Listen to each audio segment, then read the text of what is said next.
चालू करें।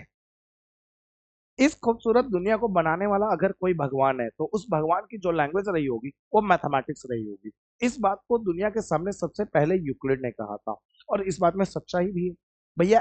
कैसे कैसे सच्चाई है? सोचो, इस दुनिया को जिसने बनाया, कितनी परफेक्ट तरीके से बनाया। लग रहा है कि किसी ने हर एक चीज को कैलकुलेट करके हर जगह पे बसाया है। अगर हम इंसान को देखें तो एक इंसान के पास दो पैर है, दो हाथ है, एक मुंह है, एक नाक है, दो कान है।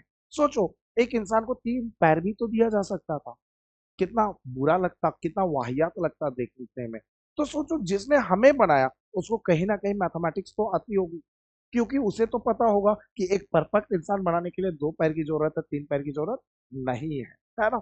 आप मैथमेटिक्स की इंपॉर्टेंस इस बात से भी समझ सकते हो कि जब ये दुनिया बनी और इस दुनिया में जब इंसान डेवलप हो रहा था और इंसान को बोलने के लिए कोई लैंग्वेज नहीं था, कोई भाषा नहीं था, ठीक है, इंसान को बोलना नहीं आता था, तो इंसान के पैरेलली कोई चीज डेवलप हो रहा था तो वो मैथमेटिक्स थी। तभी जाकर आज का ये मॉडर्न वर्ल्ड पॉसिबल हुआ। तो इन सारी बातों को समझेंगे, बहुत प्यार से समझेंगे। लेकिन सबसे पहले मैं आपको बता दूं आज के बारे में, आज की क्लास के बारे में। मैं रोशन भैया आप सबका स्वागत करता हूं आपके अपने यूट्यूब चैनल ई आचार्य पे। आज की क्लास में भैया बेसिकली हम बात करने वाले हैं क्लास 10 का चैप्टर 1 अध्याय 1, जिसमें हम डील करेंगे वास्तविक संख्या को। बहुत सारे बच्चों का कमेंट आया, बहुत सारे बच्चों ने कहा भैया केवल इंग्लिश मीडियम को पढ़ाओगे क्या? हम गरीबों का भी भला कर दो, हम हिंदी मीडियम वाले के बारे में भी सोचो यार। तो आप लोगों की दुआ कबूल हुई, है ना? आप लोगों ने ऊपर वाले से दुआ मांगा और ऊपर वाले ने मुझे कहा भाई रोशन कुछ करो इनके लिए। ठीक, तो आप लोगों के लिए चैप्टर 1 अध्याय 1 वास्तविक संख्या लेकर आ चुका हूँ। और हाँ, हिंदी मीडियम कहाँ कहाँ पढ़ना है भैया? स्टेट बोर्ड में और सीबीएसई बोर्ड के बच्चे भी हिंदी मीडियम में पढ़ते हैं, ठीक है। तो आप कोई भी स्टेट से हो, यूपी, बिहार, झारखंड, हर एक स्टेट बच्चों के लिए जो हिंदी मीडियम में है, ठीक है, उन सबके लिए चैप्टर 1 अध्याय 1 वास्तविक संख्या सेम चलेगा, है ना? सबको यही चीज पढ़ना है, ठीक। तो आप कोई कंफ्यूजन ना पालकर चीजों को बहुत तरीके से पढ़े। जब मैं चैप्टर्स खत्म कर दूंगा फिर आप एनसीईआरटी सॉल्व करना, बहुत प्यार से डील हो जाएगा, बहुत प्यार से, है ना? बच्चों ने इंग्लिश मीडियम वाले वीडियो पे बहुत प्यार दिया है, बहुत प्यार लौटाया है, तो उम्मीद करता हूँ इस वीडियो पे भी आप बहुत प्यार देंगे, ठीक। तो चलिए अब स्टार्ट करते हैं क्लास। देखो यार, अगर हम चैप्टर की बात करें, वास्तविक संख्या की बात करें, तो वास्तविक संख्या को समझने से पहले आपको संख्या पद्धति को समझना पड़ेगा। आपको यह समझना पड़ेगा कि नंबर किस ऑर्डर में आए, कैसे आए। आपने बचपन से यही पढ़ा है कि प्राकृतिक संख्या को एन से दिखाते हैं। अब प्राकृतिक संख्या की शुरुआत एक से होती है और ये चलती रहती है। लेकिन अगर मैं आपसे एक छोटी सी बात पूछूं, क्या भैया, कि एक बात बताओ, जो प्राकृतिक संख्या है उसकी शुरुआत एक से ही क्यों होती है? दो से भी हो सकती थी, जीरो से भी हो सकती थी। भैया ये तो हमने कभी सोचा नहीं। यही तो दिक्कत है कि आप मैथ्स रटते हो। मैथ्स सोचो, मैथ रटने वाली चीज नहीं है। दुनिया में मैथ्स के अंदर जो भी चीज होता है वो लॉजिकल होता है, ठीक है। तो आज हम ये समझेंगे कि प्राकृतिक संख्या की शुरुआत वन से ही क्यों होती है ना? कौन सा नंबर कैसे आया, किस ऑर्डर में आया, सब कुछ समझेंगे। लेकिन उसके पहले आपको नंबर का इतिहास समझना पड़ेगा। तो चलिए स्टार्ट करते हैं नंबर का इतिहास। अगर हम बात करें अपने सोलर सिस्टम में, तो हमारे सोलर सिस्टम में जो अर्थ है वो एक ऐसा प्लेनेट है जहां पे लिविंग थिंग रह सकता था। यहाँ पे ऐसे इन्वायरमेंट है और इन लिविंग थिंग में इंसान एक ऐसा लिविंग थिंग था जो दूसरे जानवरों से अलग था। क्यों अलग था? क्योंकि इंसान के पास एक बड़ी अच्छी क्षमता थी। कौन सी क्षमता? सोचने की क्षमता। इंसान सोच समझ सकता था। तो इंसान जब सोच समझ सकता था तो इंसान ये सोचना चालू किया कि ये जो सुबह लाल लाल कलर का उगता है ये क्या है भैया? तो किसी ने कहा ये सूरज है, सूरज। फिर किसी ने सोचा ये उगता किधर से और जाता किधर है? तो किसी ने कहा ये ईस्ट से उगता है और वेस्ट में डूब जाता है। फिर बाद में पता चला नहीं नहीं नहीं नहीं, ऐसा नहीं होता। सन तो अपने जगह उगा हुआ है, अर्थ के रोटेट होने के कारण दिन और रात होता है, ठीक है। फिर लोगों को पता चला कि भैया दिन और रात 24 घंटे के होते हैं। लेकिन अगर हम बात करें आज के मॉडर्न वर्ल्ड की, तो आज का जो मॉडर्न वर्ल्ड बना वो, उसमें इंसानों ने एक बड़ी अहम खोज की जिसके कारण बना। वो क्या था भैया? नंबर की खोज। नंबर की खोज एक ऐसी खोज थी जो आज का मॉडर्न वर्ल्ड डेवलप करने में बहुत इंपॉर्टेंट रोल प्ले किया। ये नंबर इतना इंपॉर्टेंट क्यों है? इसके पीछे आपको दो तीन बातें समझनी पड़ेगी कि ये नंबर इंपॉर्टेंट क्यों है। आपको खुद समझ में आ जाएगा कि नंबर की वैल्यू क्या है ना? आप अमेजोन जंगल का नाम सुने होंगे, वहां पे एक ट्राइब्स रहता है जिसका नाम है पीरा ट्राइब्स। कौन सा ट्राइब्स? पीरा ट्राइब। और ट्राइब्स मतलब एक जनजाति होती है जो जंगलों में रहती है, ठीक है। उस जनजाति में, उस ट्राइब में जो आबादी है वो लगभग 500 से 600 के आसपास है। वहां पे जाकर के आप अगर एक बात पूछोगे ना कि आपके कितने बच्चे हैं, तो वो बता ही नहीं पाएंगे। क्यों पता है? क्योंकि उनको काउंटिंग नहीं आती। लेकिन अगर ये बात पूछोगे कि आपके बच्चे कैसे दिखते हैं, तो वो ये जरूर बता देंगे, लंबे चौड़े मोटे नाटे गोरे चिकने काले सब बता देंगे। बात समझ में आया? मतलब बच्चा कैसा दिखता है वो बता देगा, लेकिन कितने बच्चे हैं ये बता नहीं पाएंगे। सोचो, अगर कभी ऐसा हुआ कि उनका एक महिला का 5 बच्चा था, उसमें से एक बच्चा खो गया, तो बच्चे कितने? 4 बच्चे। तो अगर उसको बताना हो कि कौन से नंबर वाला बच्चा खोया, तो वो कैसे बता पाएंगे? अपनी भावनाएं कैसे व्यक्त करेंगे, इमोशन कैसे व्यक्त करेंगे, क्योंकि उनको काउंटिंग ही नहीं आता। बात समझ में आई? तो काउंटिंग आना कितनी जरूरी है, आप इस बात से समझ सकते हो। एक और छोटी बातें देखते हैं। आप अगर अपनी डेली लाइफ में देखो, तो डेली लाइफ में कहीं पे भी हो, चाहे आप सेल कर रहे हो, परचेज कर रहे हो, ठीक है, या फिर सेल परचेज ही नहीं, जिंदगी के कोई भी काम कर रहे हो, हर जगह पे कहीं ना कहीं देखो, लगभग लगभग जगह पे मैथमेटिक्स यूज हो रही है, उसका काउंटिंग यूज हो रहा है ना। तो इस चीज से आप नंबर्स की इंपॉर्टेंस समझ सकते हैं, ठीक। तो फिलहाल अब आगे बढ़ते हैं कहानी, ठीक। तो इंसान जब डेवलप हुआ तो उसके पैरेलली अगर कोई चीज डेवलप हुआ तो वो क्या था? मैथमेटिक्स थी, ठीक। मैथमेटिक्स डेवलप हो रहा था, और उसमें सबसे ज्यादा जो इंपॉर्टेंट रोल प्ले किया मॉडर्न वर्ल्ड बनाने में वो क्या था? काउंटिंग। काउंटिंग की खोज हुई तो मॉडर्न वर्ल्ड, ठीक है, काउंटिंग की खोज हुई तो मैथमेटिक्स बहुत तरीके से डेवलप होने बढ़ी, ठीक। क्योंकि काउंटिंग की खोज नहीं होती तो मैथमेटिक्स कहाँ से डेवलप होता? तो काउंटिंग की जैसे ही खोज हुई, मैथमेटिक्स तरीके से डेवलप होना चालू हो गया। अब मैथमेटिक्स डेवलप हुआ तो मॉडर्न वर्ल्ड डेवलप हो गया, ठीक। तो जब मॉडर्न वर्ल्ड आया, तो मॉडर्न वर्ल्ड के जो मैथमेटिशियंस थे उन्होंने सोचा कि ये जो हम नेचुरल नंबर पढ़ते हैं, ये होल नंबर पढ़ते हैं, इसकी शुरुआत कहाँ से हुई। तो उन्होंने इस चीज का रिसर्च करना चालू किया। जब उन्होंने रिसर्च किया, तो रिसर्च में उन्हें उन्हें जाना पड़ा बहुत सारे सिविलाइजेशंस के अंदर। जैसे बताता हूँ, जैसे इंडिया के अंदर, अभी जैसे आप देख रहे हो कि इंडिया के अंदर शहर है, गांव है, कस्बे है ना। पहले ऐसा नहीं होता था। पहला क्या होता था कि सिविलाइजेशन हुआ करता था। इंडिया के अंदर दो सिविलाइजेशन थी। एक इंडस वैली सिविलाइजेशन, जिसे हड़प्पा सभ्यता कहते हैं, और दूसरा था मोहनजोदाड़ो सिविलाइजेशन, ठीक है। मोहनजोदाड़ो सिविलाइजेशन बहुत डेवलप था भाई, बहुत डेवलप था। वहां पे मैथमेटिक्स अलग ही लेवल की थी। वहां पे मॉडर्न मोहनजोदाड़ो सिविलाइजेशन में जो रोड होते थे ना, वो रोड सीधे चलते थे। तो सीधे चलते थे तो कहीं ना कहीं उनको पैरेलल लाइन की नॉलेज होगी, तभी तो वो सीधे रोड बना पा रहे होंगे। अगर पैरेलल लाइन की नॉलेज ही नहीं होती तो वो सीधा लाइन कहाँ से बना पाते? अच्छा, मोहनजोदाड़ो सिविलाइजेशन में जब खुदाई हुई, तो वहां पे स्विमिंग पूल मिला, ठीक है ना। स्विमिंग पूल मिला, तो वो स्विमिंग पूल जो था वो क्यूबॉइड के शेप का था, तो कहीं ना कहीं उनको क्यूबॉइड की नॉलेज रही होगी, ठीक। वहां पे कहा जाता है कि इंडस वैली सिविलाइजेशन जो था वो इंडस रिवर के किनारे बसा हुआ था, सिंधु नदी के किनारे बसा हुआ था। तो सिंधु नदी में जब बाढ़ आती थी, तो जो किसान खेती करते थे, वो जो बाउंड्री बनाते थे, जो मेड़ बनाते थे, वो मेड़ बह जाती थी, मिट जाती थी।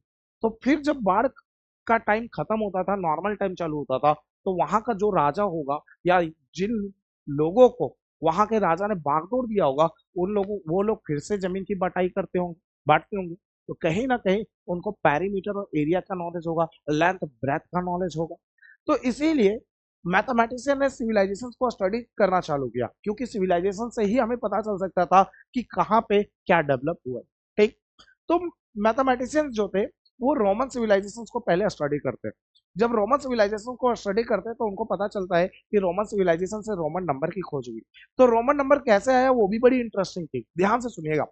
रोमन नंबर जो था वो उंगलियों पे काउंट होती थी। जैसे आप रोमन नंबर 1 2 ऐसे लिखते हो ना, ये उंगली होती थी, ये ऐसे लिखा नहीं जाता था। आजकल तो पेन पेंसिल आ गया, ठीक है, कॉपी पे लिखने लग गए, तो वो लोग ऐसे लिख देते हैं, लेकिन वो पहले उंगलियों पे काउंट होता था।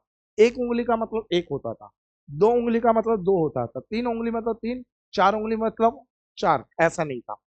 तीन उंगली तक खोज हुआ था, एक उंगली मतलब एक, दो उंगली मतलब दो, तीन उंगली मतलब तीन। अब चार के खोज होने से पहले, ठीक है, पांच खोजा गया था। मतलब ये बता रहा हूं, पहले एक उंगली मतलब एक, दो उंगली मतलब दो, तीन उंगली मतलब तीन। अब पांच खोजा गया था। पांच कैसे आया था? बी से। ये जो अंगूठा दिख रहा है और अंगूठा की बगल वाली उंगली है ना, इसको कहते हैं भी शेप, है ना। तो इस भी शेप से, ठीक है, इस भी शेप से 5 बना, ठीक। अब इस भी शेप के पहले एक उंगली लगा दिया गया तो इसका मतलब 4 हो गया। भी शेप के बाद एक उंगली लगा दिया गया तो ये 6 हो गया। बात समझ में आई। वैसे ही 10, जो 10 की खोज हुई वो 10 की खोज ऐसे हुई, एक भी शेप ऊपर लगा दिया गया, एक भी शेप नीचे लगा दिया गया, तो 5 और 5 मिलकर कितना हो गया 10, जिसे आप भी नहीं कहते, जिसको आप क्या कहते हो, एक्स। ठीक है, वो एक्स नहीं है भाई, वो उंगलियों का शेप है। एक भी शेप वाली उंगली ऐसे जा रही है और ये ऐसे आ रही है, तो 5 और 5 मिलकर 10 हो गया। लेकिन रोमन नंबर की एक प्रॉब्लम थी, इसकी लिमिटेशंस थी। अगर कभी ऐसा लिखा हो 7 4 2 9 5 7, तो रोमन नंबर में लिखना कितना टफ है। तो इसीलिए रोमन नंबर के लिमिटेशन होने के कारण दुनिया रोमन नंबर को बहुत तरीके से यूज नहीं करती। ठीक है, आप भी रोमन नंबर जो सीखे होंगे वो 1 से लेकर 100 तक तो सीखे होंगे, ठीक है। और 1 से 100 के बाद आप सीधा 200 सीखे होंगे, 200 के बाद 300, और ऐसे ऐसे करके 1000 तक सीखेंगे, बस उसके आगे आपको सिखाया ही नहीं गया होगा। ठीक है, क्यों? क्योंकि बस हम रोमन नंबर के उतना ही यूज करते हैं जिससे जिससे अपना काम चल जाए। ठीक है, उसकी एक लिमिटेशन है। तो ये जो मॉडर्न नंबर है, जैसे 1 2 3 4 जो हम लिख रहे हैं, इसकी जो सबसे पुराना प्रमाण मिलता है, आपको पहले बता दिया कि रोमन नंबर का खोज कहाँ हुआ, रोमन सिविलाइजेशन से हुआ, है ना। तो उसी तरह जो ये मॉडर्न नंबर है, इस मॉडर्न नंबर को जब ढूंढा जाने लगा कि ये मॉडर्न नंबर की खोज कहाँ हुई, तो इसका जो सबसे पुराना प्रमाण मिलता है वो मेसोपोटामिया सिविलाइजेशन में मिलता है। अब ये मेसोपोटामिया सिविलाइजेशन कहाँ एग्जिस्ट करता था? आज का इराक, ईरान, सीरिया है ना, वहीं पे मेसोपोटामिया सिविलाइजेशन एग्जिस्ट करता था। ठीक है, उस मेसोपोटामिया सिविलाइजेशन के अंदर एक शहर था जिसका नाम था बेबीलोनिया, ठीक। और इसी बेबीलोनिया के लोग जो थे वो मैथमेटिक्स में बहुत ही विद्वान थे, और उन्होंने ये जो मॉडर्न नंबर आपके सामने लिखा गया है, इसको दुनिया के सामने इंट्रोड्यूस करवाया था, ठीक। और ये भी कैसे इंट्रोड्यूस हुआ मैं बताता हूँ। तो क्या हुआ कि जब, अब ध्यान से सुनिएगा मेरी बात, मैंने क्या बोला कि मेसोपोटामिया सिविलाइजेशन में एक शहर था जिसका नाम था क्या, बेबीलोनिया, ठीक। जैसे इंडिया में जो लोग रहते हैं उसे इंडियंस कहते हैं, अमेरिका में जो लोग रहते हैं उसे अमेरिकन कहते हैं, पाकिस्तान में जो लोग रहते हैं उसे आतंकवादी कहते हैं, उसी तरह बेबीलोनिया में जो लोग रहते हैं उसे बेबीलोनियंस कहते हैं। तो बेबीलोनियंस जो थे वो मैथमेटिक्स में बहुत तेज थे, और उन्होंने ही दुनिया को मॉडर्न नंबर से इंट्रोड्यूस करवाया, ठीक। और बेबीलोनिया में जो नंबर मिले थे वो 1 से लेकर के 9 तक मिले थे। कहाँ तक मिले थे? 1 से लेकर के 9 तक मिले थे। तो लोगों ने कहा कि ये नंबर जो है, ये जो नंबर है, मॉडर्न नंबर है, वो बेबीलोनिया से मिला, लेकिन किसने ढूंढा ये किसी को पता नहीं था। तो लोगों ने कहा ये जो नंबर है वो भगवान का देन है। किसका देन है? भगवान का। और शायद याद करो नेचर को, या आप देखो किसी भी धर्म में चले जाओ, नेचर को सब भगवान के रूप में, ठीक है, तवज्जो देते हैं, भगवान मानते हैं। तो लोगों ने कहा ये जो नंबर है वो भगवान का देन है, नेचर का देन है, ठीक है। नेचर से बोना नेचुरल, और ये नंबर था इसीलिए इस नंबर को क्या कहा जाने लगा, नेचुरल नंबर, ठीक है। लोगों ने कहा ये जो नंबर है वो भगवान का देन है, प्रकृति का देन है, प्रकृति से बना प्राकृतिक, और ये संख्या था, इसीलिए इस नंबर को क्या कहा जाने लगा, प्राकृतिक संख्या। और इसीलिए प्राकृतिक संख्या की शुरुआत कहाँ से होती है? 1 से। और 1 से कहाँ तक चलती थी शुरुआत में? 9 तक। अब 9 तक तो हो गया, अब भैया 9 के आगे नंबर कैसे बना, बताते हैं आगे कैसे हुआ, क्या हुआ।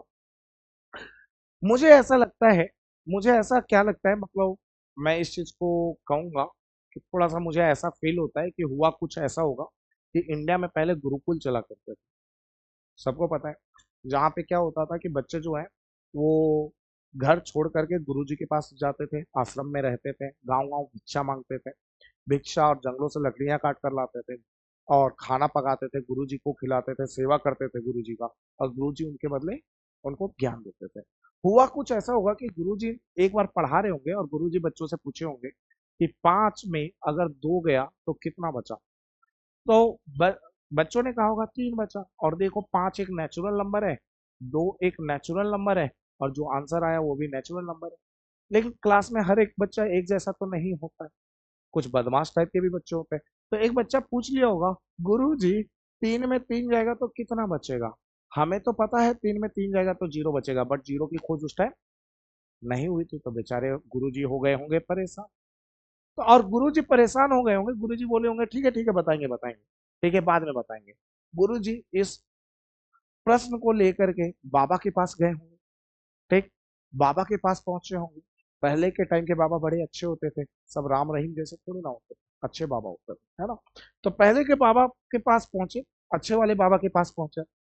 अब बाबा को अपनी परेशानी गुरुजी ने बताया होगा, तो बाबा ने कहा होगा इतनी छोटी बात, आप सबने ये सुना है कि जीरो की खोज जो है वो आर्यभट्ट ने करी थी, लेकिन ये सच्चाई नहीं है। जीरो की खोज आर्यभट्ट ने नहीं करी थी, बल्कि जीरो की खोज हमारे हिंदू धर्म ग्रंथों में बहुत ही पवित्र ग्रंथ है गीता, उससे हुई थी। कैसे हुआ था बताता हूँ। तो गुरु जी ने जैसे ही पूछा होगा कि ये 3 में 3 जाएगा तो कितना बचा, तो बाबा जी बोले होंगे इतना आसान क्वेश्चन। बाबा जी ने कहा होगा कि ऐसा, एक बात बताओ एक बात बताओ एक बात बताओ, बाबा जी ने कहा होगा एक बात बताओ, ठीक है ध्यान से सुना। बाबा जी ने कहा होगा बताओ, अगर तुम्हारे पास 5 भैंसिया है, एग्जाम्पल देकर समझाए होंगे बाबा जी, बड़े ज्ञानी बाबा थे, है ना। 5 भैंसिया है, 5 भैंसिया में 2 भैंसिया निकल ली, तो बताओ कितना भैंसिया बची। तो सबने कहा होगा 3 भैंसिया बची। फिर बाबा जी ने कहा होगा 3 भैंसिया में तीनों भैंसिया निकल ली, अब तुम्हारे पास कितने बची। तो बच्चा यही कहेगा ना, एक भी नहीं या कुछ भी नहीं, लोग तो यही कहेंगे कुछ नहीं बचा। तो वैसे ही गुरु जी ने पूछा होगा एक बात बताओ, भगवान कैसे दिखते हैं। लोगों ने कहा होगा मस्त दिखते हैं भगवान, कृष्ण जी मस्त बांसुरी बजा रहे होते हैं, आसपास गोपियां नृत्य कर रही होती हैं, शंकर जी के गर्दन में सांप होता है, मतलब बताया होगा।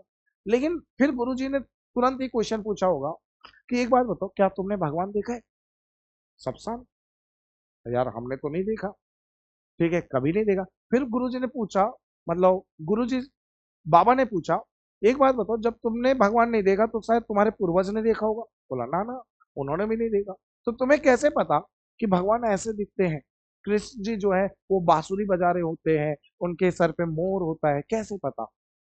तो फिर लोग कंफ्यूज पड़ गए, सोच में पड़ गए, हाँ यार कैसे पता चला।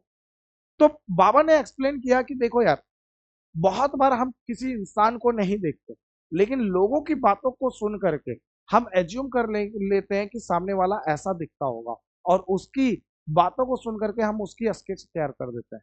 जैसे आपने बहुत सारी मूवी में देखा होगा कि क्या होता है, क्रिमिनल को पकड़ने के लिए पुलिस जो होती है वो पूछती है, तुमने क्रिमिनल को देखा है, सामने वाला बोलता है हाँ, चल बैठ और स्केच बनवा। वो जैसे जैसे बोलता जाता है वैसे स्केच बनाने वाला बंदा स्केच तैयार करते जाता है।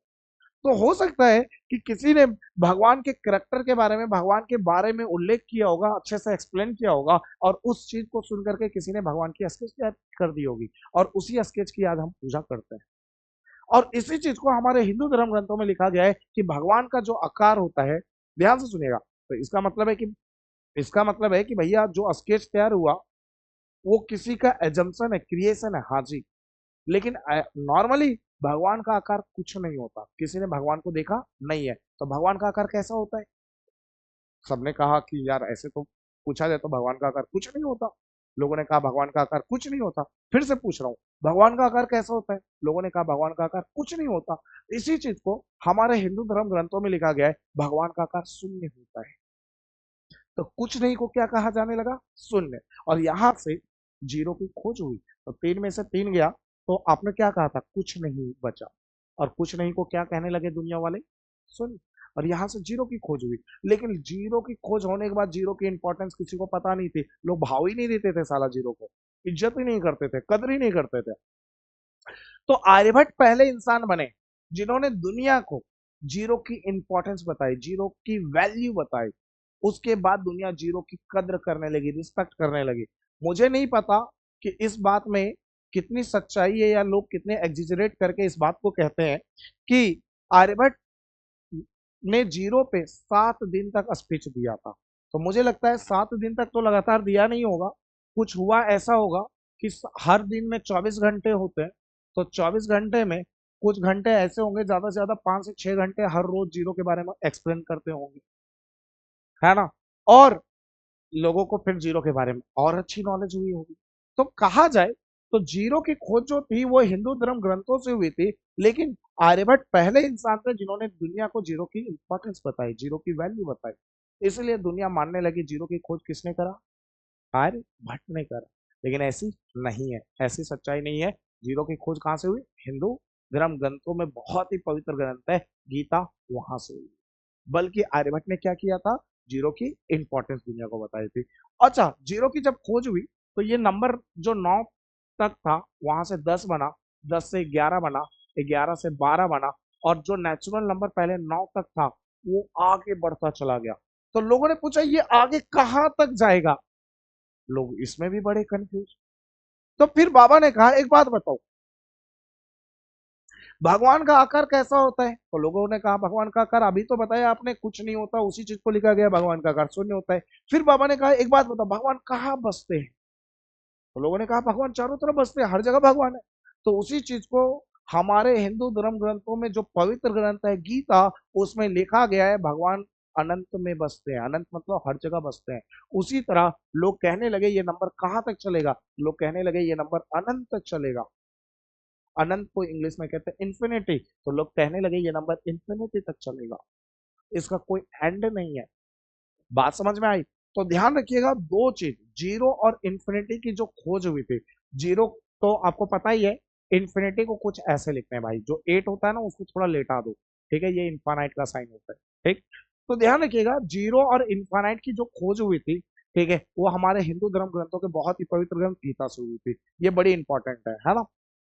चल, अब जीरो की खोज हो गई तो लोगों ने कहा क्या जीरो को इसी नेचुरल नंबर में मिला दिया जाए? लोगों ने कहा नहीं, मैथमेटिशियन ने कहा नहीं, भगवान की दी हुई चीजों से छेड़छाड़ नहीं करते। भगवान ने जो दिया है उससे हम छेड़छाड़ नहीं करेंगे, ठीक। लेकिन जीरो के आने से, ध्यान से सुनिएगा, जीरो के आने से नंबर जो है वो अपने आप में कंप्लीट हो चुके हैं। नंबर कैसे हो चुके हैं? कंप्लीट। और कंप्लीट को ही क्या कहते हैं पता है? हॉल। हॉल का मतलब भी कंप्लीट ही होता है, और हॉल को हिंदी में कहते हैं पूर्ण। मतलब जीरो के आने से नंबर अपने आप में पूर्ण हो चुके हैं, कंप्लीट हो चुके हैं। इसीलिए इस नंबर को क्या कहा जाने लगा? पूर्ण संख्या कहा जाने लगा, ठीक। फिर से सुनिए, जीरो के आने से नंबर कैसे हो चुके हैं? कंप्लीट हो चुके हैं, पूर्ण हो चुके हैं। इस और ये संख्या था, इसलिए इस संख्या को क्या कहा जाने लगा? पूर्ण संख्या। तो समझ में आ गया कि नेचुरल नंबर की शुरुआत 1 से क्यों होती है, होल नंबर की शुरुआत 0 से क्यों होती है। कोई डाउट्स तो नहीं? अच्छे से क्लियर है। चलिए अब आगे बढ़ते हैं। अब हम बात करते हैं पूर्णांक की, ठीक है। ये थोड़ा सा मिस्टेक है, यहाँ पूर्णांकों नहीं होगा, यहाँ पूर्णांक होगा। तो आप ऐसा कीजिएगा, इसको इसको कट कर लीजिएगा, है ना। चलो इसको थोड़ा सा, हाँ, इसको इसी कलर में मैच कर देते हैं, है ना। ये पूर्णांक होगा, ठीक। चलिए ये पूर्णांक होगा, ठीक। तो अब कोई आता है कि पूर्णांक की शुरुआत कैसे हुई, खोज कैसे हुई? तो इस चीज की खोज जो हुई, इस इसमें भी इंडिया ने बहुत इंपॉर्टेंट रोल प्ले किया। हमारे इंडिया में एक मैथमेटिशियन हुए जिनका नाम था ब्रह्मगुप्त। उन्होंने इस दुनिया के सामने सबसे पहले नेगेटिव नंबर से इंट्रोड्यूस करवाया। मतलब ब्रह्मगुप्त पहले मैथमेटिशियन थे, पहले इंडियन मैथमेटिशियंस थे जिन्होंने दुनिया को नेगेटिव नंबर के बारे में बताया। उन्होंने कहा कि जब नंबर पॉजिटिव हो सकते हैं तो नंबर नेगेटिव क्यों नहीं हो सकते? नंबर नेगेटिव क्यों नहीं हो सकते? अगर हम बात करें तो ये सारे नंबर क्या है? पॉजिटिव है। तो नंबर नेगेटिव क्यों नहीं हो सकते, है ना। और आपको पता है इसमें भी एक बड़ी इंटरेस्टिंग कहानी है। मैंने कहीं पढ़ा था, बड़ी इंटरेस्टिंग किताब थी, उसमें कुछ ऐसा लिखा था कि हम जो ये पढ़ रहे हैं ना, मतलब जो इंटीजर पढ़ रहे हैं वो गलत पढ़ रहे हैं। मतलब ये कि मैं आपसे पूछूं ये बताओ 2 बड़ा या 3 बड़ा, तो आप कहोगे 3 बड़ा भैया, सिंपल सी बात है। मैं आपसे पूछूं -1 बड़ा या 2 बड़ा, भैया 2 बड़ा, 2 पॉजिटिव है ये बड़ा। लेकिन अब मैं पूछूं -3 बड़ा या -2 बड़ा, तो नॉर्मली भैया -3 और -2 की बात कर रहे हो, तो जो जीरो के नजदीक आता है वो बड़ा होता है, तो जीरो के नजदीक -2 आता है तो ये बड़ा होगा, ठीक। लेकिन अगर थोड़ा सा हाउट लगा करके सोचो तो होता क्या है, मैं कहूं 2 और 3 में, ठीक है, इसका मतलब क्या है? इसका मतलब ये है, ठीक है, इसका मतलब ये है, ध्यान से सुनना, ध्यान से सुनना, मैं क्या कहना चाहता हूँ। जो आप कह रहे हो 2 और 3 में, इसका मतलब क्या है? इसका मतलब ये है कि एक पहाड़ है, ध्यान से सुनना, जो 2 मीटर का है और एक पहाड़ है जो जमीन से 3 मीटर का है। जमीन मतलब जीरो, ठीक है ना। जमीन से कितने मीटर का है? 3 मीटर का है। तो बताओ कौन सा पहाड़ ऊंचा होगा? सिंपल सी बात, 3 मीटर वाला पहाड़ ज्यादा ऊंचा होगा, जो ये सही भी है। लेकिन अगर हम बात करें, अगर ये जमीन है तो जमीन मतलब neutral, zero number, zero, ground level zero, ठीक। अगर आप जमीन के नीचे जाओ, 2 मीटर का गड्ढा खोदो, और 2 मीटर का गड्ढा खोदा, नीचे गए तो -2 होगा। और अगर आप 3 मीटर का गड्ढा खोदो तो नीचे गए तो -3 होगा। तो ये बताओ कौन सा गड्ढा ज्यादा बड़ा होना चाहिए, -2 वाला या -3 वाला? लॉजिकली -3 बड़ा होना चाहिए था, ये गड्ढा बड़ा होना चाहिए। लेकिन हम फिर भी क्या कहते हैं कि -2 बड़ा है कंपेयर टू -2 है। भैया आज तक तो किसी ने ऐसा लॉजिक बताया नहीं यार। लॉजिकली तो ऐसा ही होना चाहिए था। फिर ये गड़बड़ कैसे हुआ भैया? हम फिर क्यों कहते हैं -2 बड़ा है -3 से? ठीक है, आपकी बात मान लेते हैं, ये सही है। तो ये गड़बड़ कैसे हुआ जो आज हम बचपन से पढ़ते आए हैं? उसका रीजन है भाई, जब ब्रह्मगुप्त मैथमेटिक्स को लिखते थे उस टाइम इंडिया में जो लैंग्वेज चलता था वो कौन सा लैंग्वेज चलता था पता है आप सबको? इंडिया में जो लैंग्वेज चलता था वो संस्कृत लैंग्वेज चलता था, हिंदी नहीं चलती थी, है ना। इंडिया का ऑफिशियल लैंग्वेज संस्कृत था। और इंडिया से अभी के टाइम में जो ट्रेड होता है वो ट्रेड का रूट क्या है? या तो बाई शिप होता है ट्रेड, ठीक है, या तो प्लेन से होता है, ठीक है, या तो रोडवेज होता है, ठीक। तो पहले के टाइम में जो ट्रेड होता था वो कुछ रोडवेज होता था, ठीक है ना। रोडवेज ट्रेड होता था। और कौन से रोड से होता था? तो आप सबने एक रूट का नाम सुना है, सिल्क रूट। एसएसटी में आप सबने पढ़ा होगा। तो सिल्क रूट से ट्रेड हुआ करता था, ठीक। थोड़ा सा सिल्क रूट को समझते हैं ताकि आपको चीजों को समझाना आसान हो, ठीक। अगर इस चीज को थोड़ा सा बड़ा कर दें, यहाँ पे ले लो, चलो ठीक। अगर हम सिल्क रूट की बात करें, ठीक है, कहीं तो मिटेगा तो नहीं, चलो नहीं मिटना चाहिए, ठीक। सिल्क रूट जो है वो इंडिया से अरब को जोड़ता था, अरब से यूरोप को जोड़ता था। ये जो आप देख रहे हो ना रेड कलर का, ये सिल्क रूट है, ठीक है। पहले के टाइम में ट्रेड ऐसे ही हुआ करता था लैंड पार्ट से। या तो लोग पैदल यात्रा करते थे या तो घोड़े पे यात्रा करते थे, ठीक है। और ऐसे ट्रेड करते थे। मतलब अगर इंडिया से किसी को अरब जाना है तो वो इस रूट से जाएगा, ठीक है। कैसे? इंडिया से इस रूट से चाइना गया, चाइना से इस रूट से पर्सिया से होते हुए अरब में एंटर कर गया, है ना। अरब में एंटर कर गया। और अरब से अगर यूरोप जाना है तो वो इस रूट से यूरोप पहुंच गया, ठीक। ऐसे ट्रेड हुआ करता, ठीक। तो क्या होता था, केवल ट्रेड में सामानों का ही लेन देन नहीं होता था। यहाँ अरब का कल्चर इंडिया में आता था, इंडिया का कल्चर आगे अरब में जाता था। और वहाँ के जो स्कॉलर होते थे, स्कॉलर मतलब विद्वान लोग, वो ट्रैवल भी करते थे। मतलब यूरोप के स्कॉलर अरब आते थे, अरब के स्कॉलर इंडिया जाते थे, ऐसे। तो एक बार क्या हुआ कि एक अरब का स्कॉलर था जिसका नाम था एल्गोरिदमी। ध्यान से सुनिएगा, आप लोग क्लास 10th का जो चैप्टर है रियल नंबर, उसमें दोनों चीजें पढ़नी है, यूक्लिड डिवीजन, लेमा, ठीक है। तो यूक्लिड का कॉन्सेप्ट तो पढ़ना ही पढ़ना है, और एल्गोरिदम भी पढ़ना है आपको। तो जो एल्गोरिदम है वो एल्गोरिदमी ने दिया था, ठीक है, वो भी ध्यान रख लेना। तो जो एल्गोरिदमी था वो एक स्कॉलर था अरब का, ठीक है। वो एल्गोरिदमी ये सिल्क रूट्स के हेल्प से इंडिया आता है। और जब इंडिया आता है तो अब लॉजिकली सोचो कि उस टाइम अरब का जो लैंग्वेज था, और अभी भी जो अरब का लैंग्वेज है वो अरबी लैंग्वेज था, और अभी भी अरबी लैंग्वेज है। लेकिन इंडिया का उस टाइम का लैंग्वेज संस्कृत था। तो एल्गोरिदमी को संस्कृत अच्छे से नहीं आती थी, टूटी फूटी आती थी, थोड़ा बहुत समझ आता था। तो जब वो इंडिया आया और इंडिया में उसने ब्रह्मगुप्त को देखा कि ब्रह्मगुप्त ने नेगेटिव नंबर और पॉजिटिव नंबर को एक्सप्लेन कर रखा है, तो उसको लगा कि यार दुनिया तो अभी भी पॉजिटिव नंबर को यूज कर रही है, इंडिया में तो नेगेटिव नंबर की भी खोज चलो हो चुकी है, इंडिया वाले नेगेटिव नंबर को भी यूज कर रहे हैं। तो वो इस कॉन्सेप्ट को अरब ले गया और अरब में अरबी भाषा में ट्रांसलेट करके यूज करने लगा।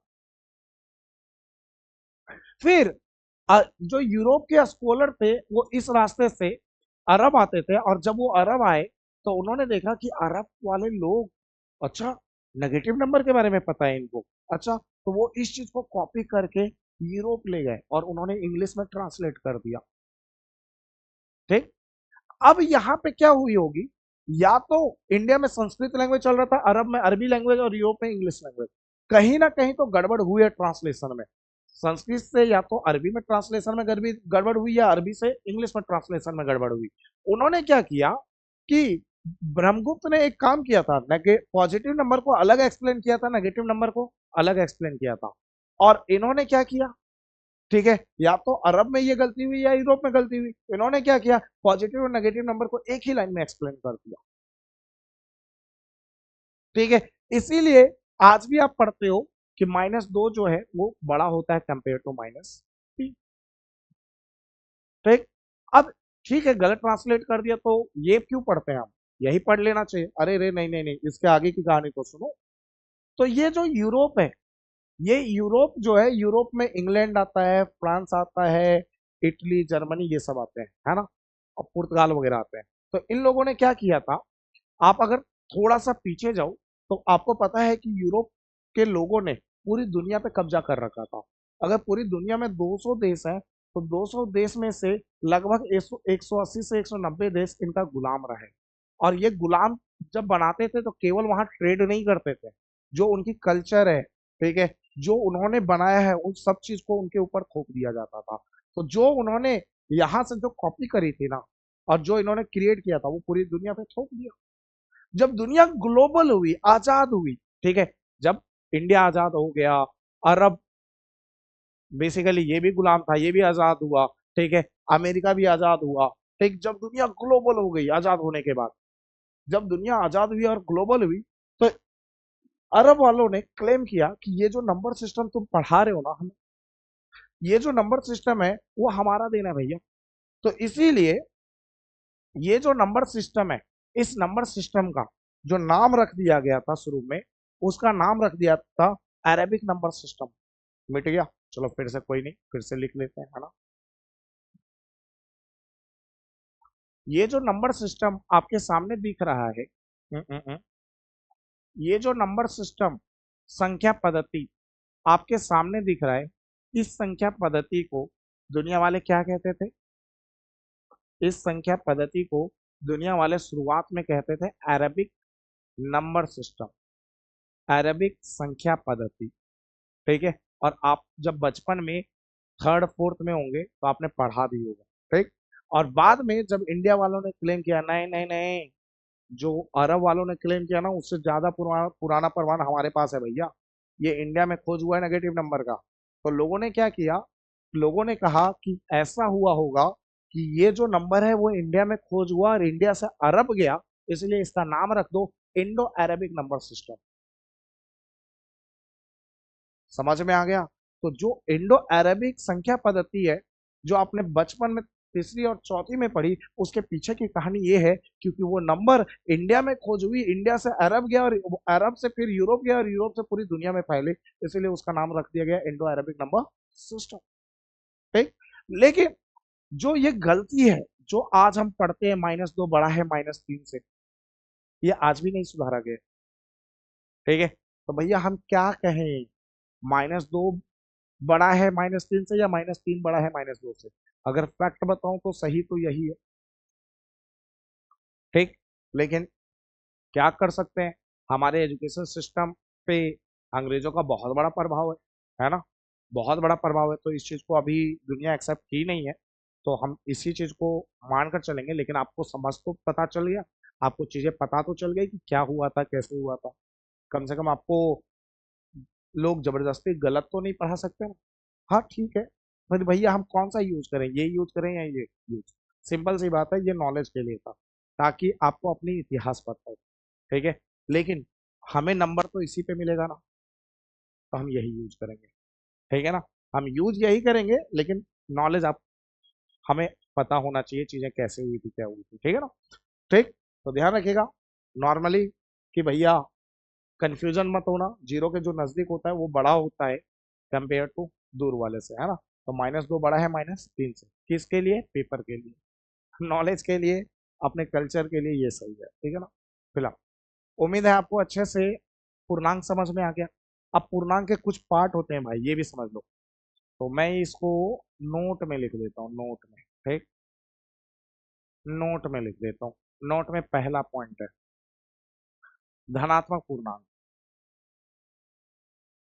देखो यार, थोड़ी हिंदी लिखने में दिक्कत हो सकती है ना। थोड़ा सा मुझे कंफ्यूजन हो जाता है क्योंकि मैं इंग्लिश में पढ़ाता हूँ। ठीक है, तो धा और घा में थोड़ा सा डिफरेंस कम समझ आता है मुझे। ठीक है, तो मेरी भावनाओं को समझना। धनात्मक पूर्णांक। धनात्मक पूर्णांक क्या होता है? अच्छा, धनात्मक पूर्णांक को आई का पावर प्लस या जेड का पावर प्लस से शो करते हैं। डिनोटेशन बहुत जरूरी है, क्योंकि जब हायर स्टडी करेंगे तो आप बार बार धनात्मक पूर्णांक नहीं लिखेंगे, आई का पावर प्लस लिख देंगे, तो उसे जो हम कहना चाहते हैं उस बात को बिना इतनी बात लिखे कह जाते हैं, है ना। तो धनात्मक पूर्णांक की शुरुआत वन से होती है। ठीक, और ये चलता जाता है कहाँ तक? अनंत तक। दूसरा, ऋणात्मक पूर्णांक। भाई साहब, कौन कौन से बोर्ड के बच्चे इस वीडियो को देख रहे हैं, थोड़ा कमेंट करके बता देना यार, ताकि हमें भी थोड़ा पता चले कि किस बोर्ड के बच्चे हमारी वीडियो देख रहे हैं और हम कितने लोगों को पढ़ा पा रहे हैं, है ना। और दूसरा, वो बच्चे भी, दूसरा, आप अपने स्कूल का जो नाम है कि आप किस स्कूल में पढ़ते हो, कौन से स्टेट के हो, ठीक है, आप किस डिस्ट्रिक्ट से बिलोंग करते हो, ये भी कमेंट करके बताइएगा यार, बड़ी खुशी मिलती है यार, है ना। चलो, फिलहाल ऋणात्मक पूर्णांक -1, -2, -3 और ऐसे ऐसे अनंत तक, मतलब माइनस इंफिनिटी तक चलता रहता है। ठीक है। तीसरा, गैर गैर नहीं, तीसरा, एक छोटी सी बात देखो, शून्य, जीरो। देखो, धनात्मक पूर्णांक में भी जीरो नहीं आया, ऋणात्मक पूर्णांक में भी जीरो नहीं आया। शून्य ना ही, सॉरी, शून्य ना तो धनात्मक पूर्णांक है और ना ही ऋणात्मक पूर्णांक है ना।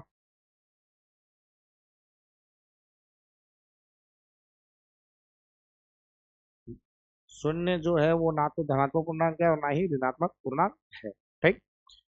चौथी बात है, ये समझो, एक होता है गैर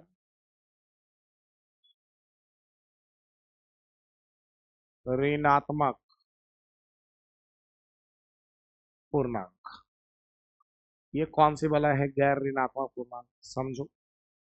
गैर ऋणात्मक पूर्णांक मतलब जो ऋणात्मक नहीं है। जैसे अगर आप पूर्णांक में जाओ तो ये जीरो था, ये वन था, ये टू था, और ऐसे कहानी चलती गई। इधर -1, -2, और इधर भी ऐसे कहानी चलती गई। अब मैं कह रहा हूँ गैर ऋणात्मक पूर्णांक, इस चीज को समझना। मैं, जो ये पॉजिटिव वाला पार्ट है ना, धनात्मक वाला पार्ट है, इसे मैं कहता हूँ घोड़ा। घो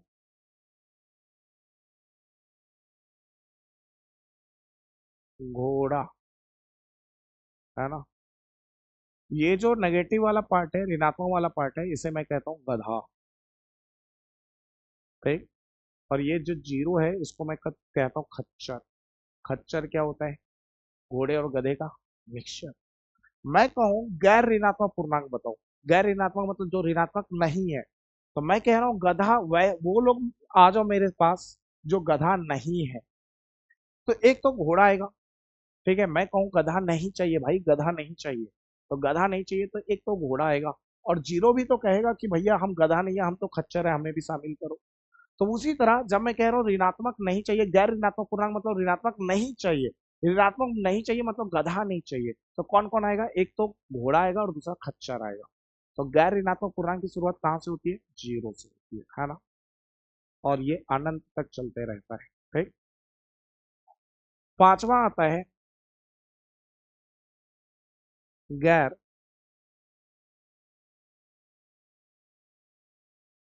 धनात्मक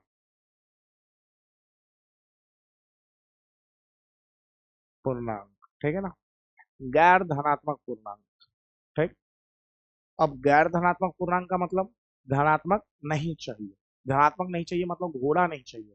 तो घोड़ा नहीं चाहिए तो कौन कौन आएगा? एक तो गधा आएगा, और खच्चर भी तो कहेगा हम घोड़ा नहीं है, हमें भी शामिल करो। तो कौन कौन आएगा? एक तो खच्चर आएगा और एक गधा आएगा। खच्चर में कौन आ गया? 0। और गधा में कौन आ गया? -1, -2, -3, और ये चलता जाएगा, है ना। अच्छा, 6 नंबर जान लो, ये थोड़ा सा चीज बता देता हूँ, इंपॉर्टेंट है। सम पूर्णांक, है ना। ये चीजें आपकी किताबों में नहीं लिखा रहता है, लेकिन बड़ी काम की चीजें होती है ना। इनसे एमसीक्यूज क्वेश्चन बन जाते हैं। ठीक। सम पूर्णांक, सम पूर्णांक का मतलब होता है, भैया सम संख्या तो पता है। सम संख्या मतलब जो 2 के टेबल में आता है, 2 से डिविजिबल है, ठीक है ना, उसको कहते हैं क्या कहते हैं? सम संख्या। लेकिन सम पूर्णांक क्या है? सम पूर्णांक मतलब वो पूर्णांक जो 2 से डिविजिबल है। मतलब +2 और -2 भी भैया 2 से डिविजिबल है, तो ये भी ले लो, हाँ। +4 भैया 2 से डिविजिबल है, और -4 भी 2 से डिविजिबल है, हाँ ये भी ले लो, हाँ। +6 भी डिविजिबल है, -6 भी डिविजिबल है, हाँ ये भी ले लो, हाँ। ये सारे के सारे जो पॉजिटिव और नेगेटिव पूर्णांक में जो 2 से डिविजिबल है, वो सब पूर्णांक में आते हैं। और आपको पता है, जब भी कभी कोई ऐसे लिखे ना, +2, -2, 2 के आगे कुछ नहीं है तो प्लस है, तो ऐसे लिखा जाए ना, तो इस चीज को लिखा जाता है +-2। मतलब ये है कि कल जाके कोई +-6 लिख रहा है, तो इसका मतलब है +6 और -6। प्लस आगे नहीं लगाया जाता, क्यों? क्योंकि इसके आगे कुछ नहीं है तो प्लस ही।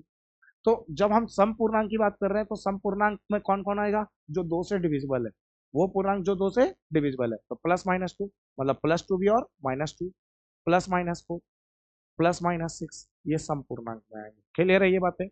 7th नंबर आता है विषम पूर्णांक। विषम पूर्णांक क्या होता है? वो पूर्णांक जो 2 से डिविजिबल नहीं है, 2 से विभाज्य नहीं है। तो कौन कौन नहीं है? +-1, +-3, +-5, ये 2 से विभाज्य नहीं है ना। तो ये ऐसे पूर्णांक है जो 2 से विभाज्य नहीं है, तो वो पूर्णांक क्या कहलाएंगे? विषम पूर्णांक। उम्मीद है आपको बड़े अच्छे से समझ में आ गया। जो मैं आपको पढ़ा रहा हूँ, इसको केवल वीडियो देखने से काम नहीं बनेगा, इसका फेयर नोट्स भी बनाना है। मतलब एक अच्छी सी कॉपी लो, ठीक है, और उसमें हेडिंग ब्लैक पेन से लिखो, और जो भी पढ़ा रहा हूँ कॉन्सेप्ट, वो ब्लू पेन से लिखो, ठीक है। तरीके से नोट्स बनाओ, क्योंकि वही नोट्स जब फाइनल पेपर नजदीक आएगा तो रिवीजन में काम आएगा, ठीक है ना। तो नोट्स हमेशा तरीके से बनाओ, टेंशन मत लो। मैं आपको सब कुछ करवाऊंगा, एक्स्ट्रा क्वेश्चंस भी करवाऊंगा, ठीक। उसके अलावा एक्स्ट्रा क्वेश्चन के साथ साथ मैं एमसीआईटी भी करवाऊंगा, और जो एमसीक्यूज है वो भी तुम्हें विद इन सेकंड में कैसे डील करते हैं वो भी सिखाऊंगा, ठीक है ना। तो उसके लिए परेशान मत होइए, लेकिन पहले बेसिक तो बना ले, थोड़ा बेसिक तो इम्प्रूव कर ले। तो उम्मीद है यहाँ तक सारी बातें समझ में आ गई, ठीक। तो अगली क्लास में हम परिमेय संख्या पढ़ेंगे, ठीक है, और इस चीज को बहुत अच्छे से डील करेंगे, ठीक है ना। जैसे पहली वीडियो में, मतलब आज की क्लास में डील किया है। तो मिलते हैं अगली वीडियो में। उम्मीद है कि मेरी बातें आपको अच्छे से समझ में आ गई हैं। और हाँ, केवल आपको वीडियो नहीं देखना है, दोस्तों के साथ भी शेयर करना है भाई। अगर आपके थ्रू किसी का भला होता है तो इससे अच्छी बात क्या हो सकती है। और इतनी मेहनत अगर मैं आपके लिए कर रहा हूँ, तो थोड़ी तो आप भी हमारे लिए एफर्ट दिखा दो, है ना। तो भैया पहले लाइक करो, और कमेंट करके बताना भाई, ठीक है, जो मैंने पूछा है क्या क्या, कौन से स्टेट से आप वीडियो देख रहे हैं, कौन सा बोर्ड है, कौन सा डिस्ट्रिक्ट है, और स्कूल का नाम, है ना। तो और दोस्तों के साथ तो शेयर करना ही करना है। Okay, bye.